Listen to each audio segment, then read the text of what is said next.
The Archetype Files, the Mrs. Claus Archetype. I regret writing this entry later than planned, but I've had a busy few weeks adjusting to my new role as a witch. But it's not all bad. It's given me more time to question our new resident elf Estelle about her queen.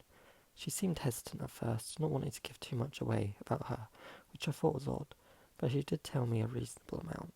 And that paired with what I've researched myself, I'm confident I know everything I need to know about the Mrs. Claus archetype. Mrs. Claus, or Mrs. Santa Claus, is notably a woman absent of a name. Since her origins in the short story A Christmas Legend by James Rees, 1849, she's been a loyal and kindly wife to her husband Santa Claus. Even the real Mrs. Claus has no name to her people, the elven folk. She's simply known as the Queen or the Lady. This absence of a name has for the last couple of centuries been a topic of much contention.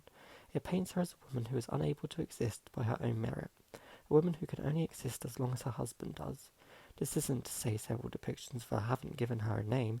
In fact, she's been given many first names throughout the years, including Jessica in Santa Claus Is Coming to Town, 1970, Anya in Santa Claus the Movie, 1985, and Margaret in Arthur Christmas, 2011.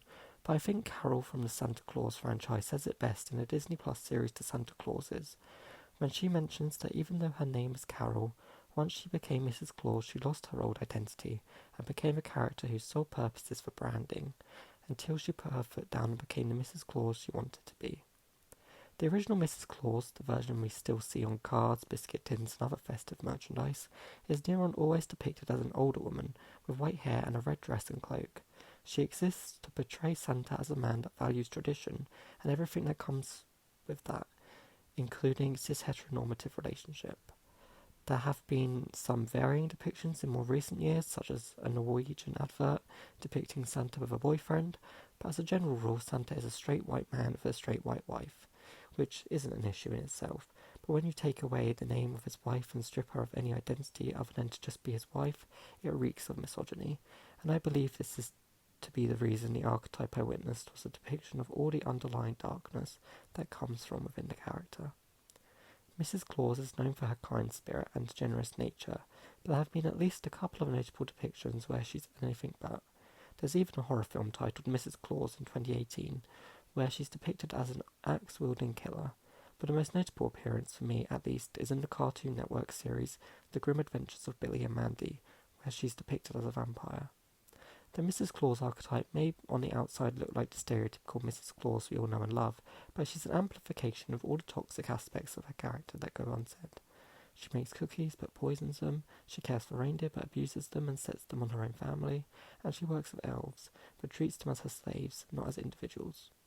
The real wife of Sinterklaas, as I'm assured by Estelle, is a complicated woman who, despite maintaining all her depiction's signature traits, has her own dreams and aspirations like any other woman, and isn't afraid to speak her mind when it's necessary, or even go into battle for her people. They call her the Queen not to strip her of identity, but to cement her as a woman who is worthy of their deepest respect and gratitude. It's the Queen of the Elven folk who runs the show behind closed doors, not her husband, the reigning King Kringle. There are many negative attributes to the characterization of Mrs. Claus, but when she's depicted right, she has many redeemable qualities to outshine a negative. She's a blank slate and can represent women of any background. My grandma, as the archetype Grandma Claus, to my knowledge, is the only archetype to ever be redeemed and returned to her human form. From this, I was given the gift of witchcraft and became a witch. I'm still learning how that works, but I like to take inspiration from the depictions of Mrs. Claus and the real Queen, who I've heard so much about, as a woman knowledgeable in folk magic, and the world as an example of the kind of witch I want to be. Long live the Queen of the Elven folk, and long live Mrs. Claus.